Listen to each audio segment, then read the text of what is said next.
what's up? I am Shelby, and in this video I want to share with you a thing that I do every week that's helped me to stay inspired, keep my life together, keep on track with my goals, my weekly review. So I started to do my weekly review process probably about 2 years ago now. Over time it's changed a whole lot, and if you've been with me for quite a while you've probably seen those gradual changes. In this video I want to go in depth about what goes into my current weekly review process to encourage you to come up with your own process to keep you inspired, together and productive.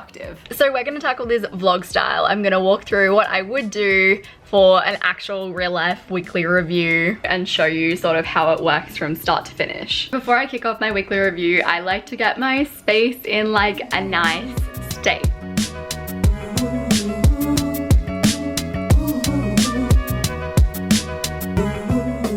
This candle is like $6 from Kmart. It smells like bloody heaven. We are going to put on the Focus Piano playlist.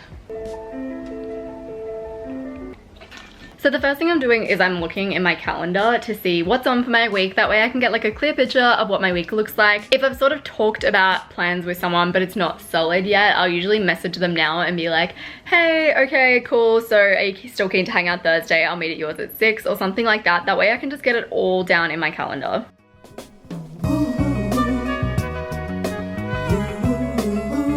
So in my calendar, I only really put like the hard appointments. So stuff that I actually physically have to show up to. So this is what this week looks like for me. Next up, I brain dump. I find a physical book is way easier to brain dump in, but it's personal preference. You might not even realize it, but throughout the week, you're constantly thinking of all the little things that you need to get done. Like if you start paying attention to your thoughts, you'll realize how often your brain is reminding you to fill out that form, to book that appointment, to send that money to that person. And it's stressful. I've created my own little like trigger list. It's in the 30 Days to Simplify ebook, which I will leave in the links down below.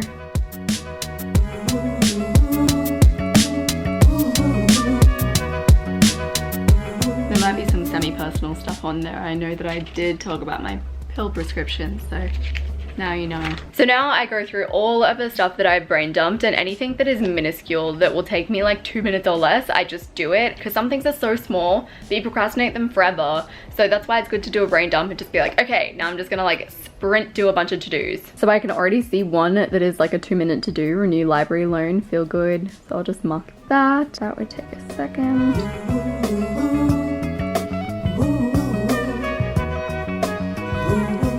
I renewed my library loan. I messaged my brow lady to book a brow appointment. I messaged someone asking for help with a Secret Santa gift. I messaged someone asking to borrow their water like pressure thingy. I bought an ebook, and I changed some charger cords around to be right. So all super tiny things, but things that I probably would have procrastinated if I didn't brain dump them.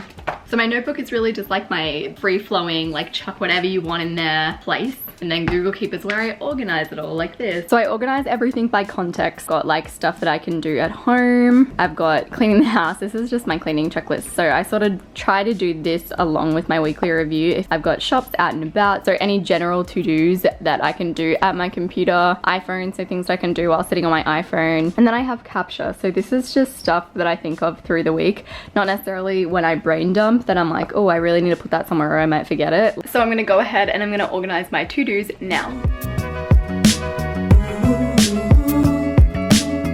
Okay, done. So after I've looked at my calendar, I've done a big brain dump of all my to-dos, and then I've sorted my to-dos, I start doing a bit of weekly reflection. So this is the part that I dig. This is also the part that probably takes the most mental energy. So first thing that I like to do is I celebrate my big wins, because we always remember the stuff that we didn't get done or the stuff that we did badly, but we never like take the time to sit down and just dwell on the good stuff, the stuff that we did get done and the stuff that we did well. So the next question that you're asking is what's not working? So this is where you can look at the tiny things in your life that aren't working and think of ways to fix them. So it could be something really small, like I keep on putting clothes on the floor. My laundry basket is closed, so maybe I need an open laundry basket so it's like easier for me to just chuck my clothes into the laundry basket. Other weeks it might be, you know what's not working? I need more friends. So today I have flies. So there's just been a few flies around and it's because our fly screens have little holes in them.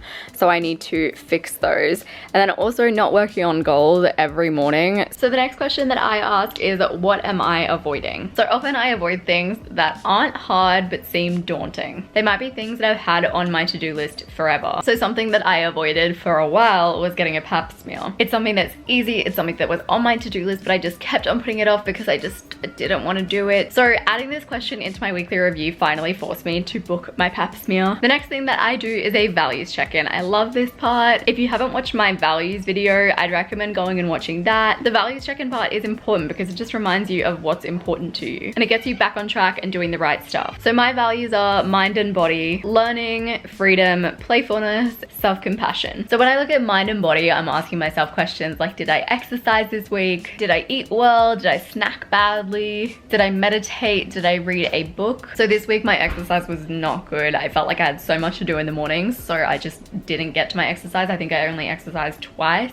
However, I did eat well. I actually meditated twice, but I didn't read. It's all super basic stuff, but just reminding myself of it, I'm like, okay, like this is the stuff that I want to be doing and this is the stuff that makes me happy. Learning is a big one for me, so I think about whether I watched a documentary in the week, whether I read a good fiction book, whether I went through a Skillshare course, which I did. Also, I'm about to watch a documentary for Philosophical Sunday. So playfulness is a value that I've set because I want to be more playful. I feel like sometimes I can be all go, all doing, and I forget to be playful. And this week was so hectic that I don't feel like I did very well at it. Self-compassion is my last value, and it actually used to be called accepting myself. And then I read The Gifts of Imperfection by Brené Brown. If you're in Book Club for Babes, you'll know all about it. Did I do my self-compassion journaling? Did I do self-compassion meditations? And the last thing that I usually do is a goals check-in. I probably won't reveal exactly what I'm working on for my goals check-in because it's kind of on the DL. But this week I made more progress than usual, so I'm pretty stoked with that. By sitting down and doing my weekly review and just reflecting, I feel so much more together. I feel ready to tackle the week. I feel like inspired and motivated. Mine's a lengthy weekly review. Yours could be like a 5-minute weekly review. It's whatever works best for you. I hope this video has been helpful for you guys. I'd love to hear one thing that you're going to include in your weekly review in the comment section down below. I appreciate you so much and I will see you soon.